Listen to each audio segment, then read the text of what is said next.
Hi, previously I showed you how you prepare BAM file for IGV viewer in which you can see all the details hidden in the BAM file.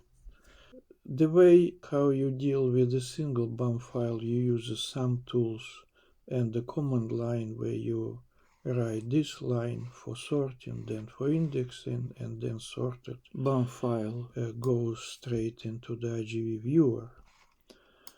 But what if you have many BAM files, then repeating samtools sort index manual in a command line seems to be not the best option.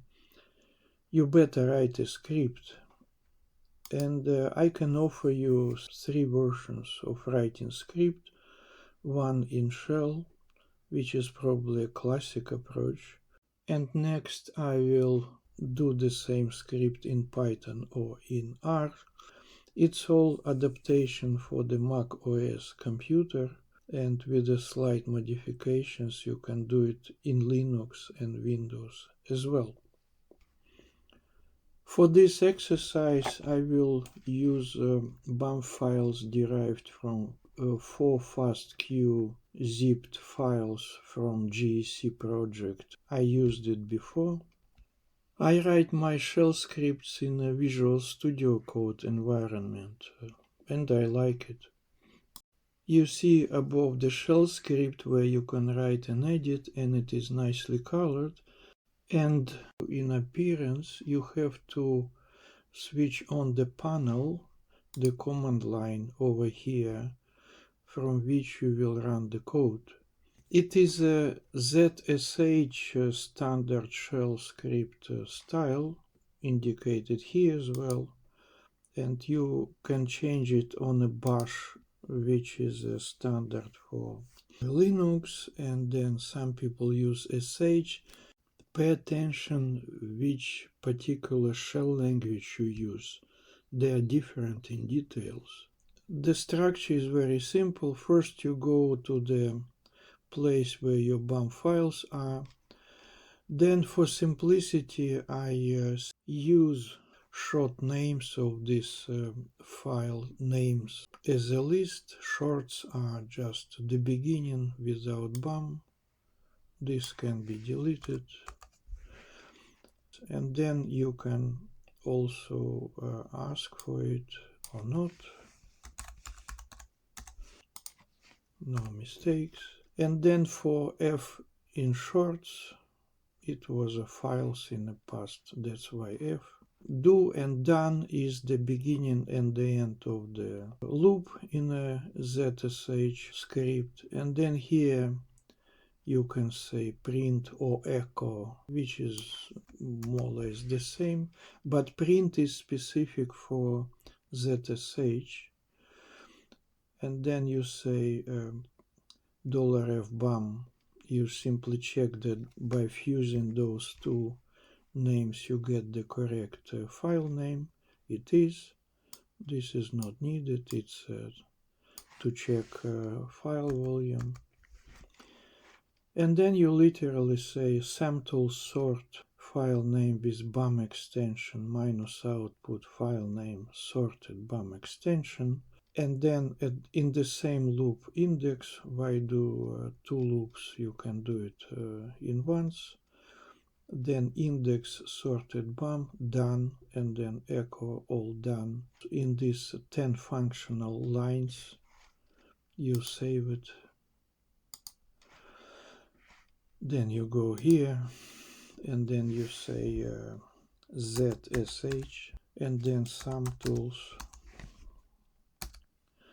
in loop sh, enter, and here we go. After a while it will finish the job and do sort and index.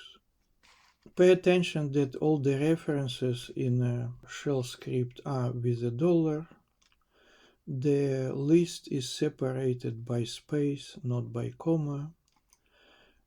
All the strings are in a quotation. for f and shorts do done. That's the structure of the loop. That's all you have to know. Okay, let's move to the Python script. The structure is very much the same, and even the editor is the same. I use Visual Studio Code again. Because it's a multilingual platform, you can add some extra gadgets to run other programming languages. In a Python script, we again choose directory where our BAM files are and import OS, because OS manage all the interaction with command lines. And then we get the files out of that direction, and it's a little bit more tricky because I did not erase sorted indexed files from our shell script exercise, so it's all kinds of bumps. And I will select it in two steps. First bump files, and second those which are not sorted. These two lines will make a proper selection of 4 original bump files. That's alright. And now I can say what is our cell selected set of files, and it says the same 4 with the BAM extension. And then I say run in the loop my line which will be sent to the command line is a samtools sort s, one of those, minus o s, remove BAM and adds srt BAM, print my line OS system or line, so system will send the message to the command line. And then index, first select sorted and then say index them, and then the job should be done. If you forgot to remove a conda installation of samtools, it will stuck here, and therefore you have to remove it. After removal, the script will fetch another copy of samtools installed with a brew. And then we start again, and here is the button to run entire script from the beginning to the end, and here you see Python appeared, and which Python it is, you can see that it's Anaconda Python. And then you say run. The terminal gives some strange messages, but it works. And we can also check what's going on in the BAM directory, and we see the progress. It was not ideal, but worked. It's not a way of doing it, because after 2 attempts of sorting indexing, I have a horrible mess in my BAM directory now. Before I run R script, I clean up my directory and keep only initial 4 BAM files.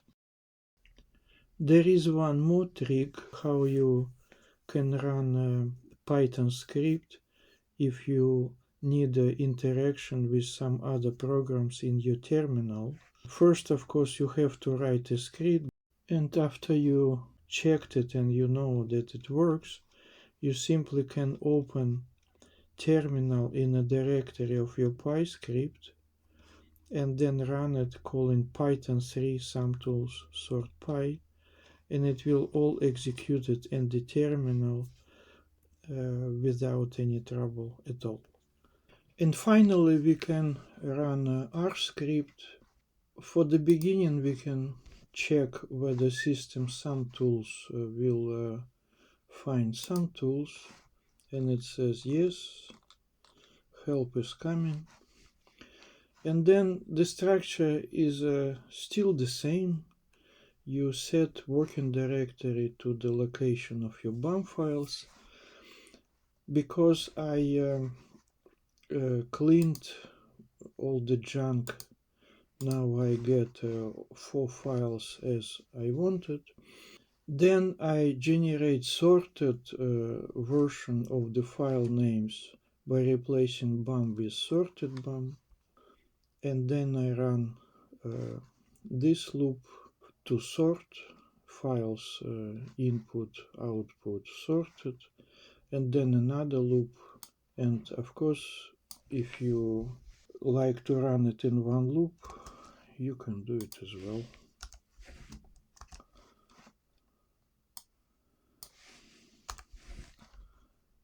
And again, it's very small. In 9 functional lines, you do all the business. Run, and then it goes.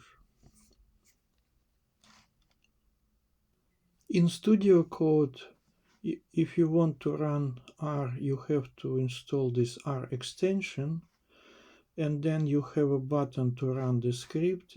Of course, you have to open a terminal window to see the progress. And here I cleaned up my BAM directory to check the progress. And now if you push the button, it will send the message to the terminal, and at the same time it will start executing. This is useful and convenient when you want to run R script in one piece by one push of a button. To summarize, whenever you have a package which operates in a terminal where you have to treat your multiple files in a uniform way, you better write a script, and you can write a script not only in a shell language but also in Python and R. They are very good with this and easy to handle.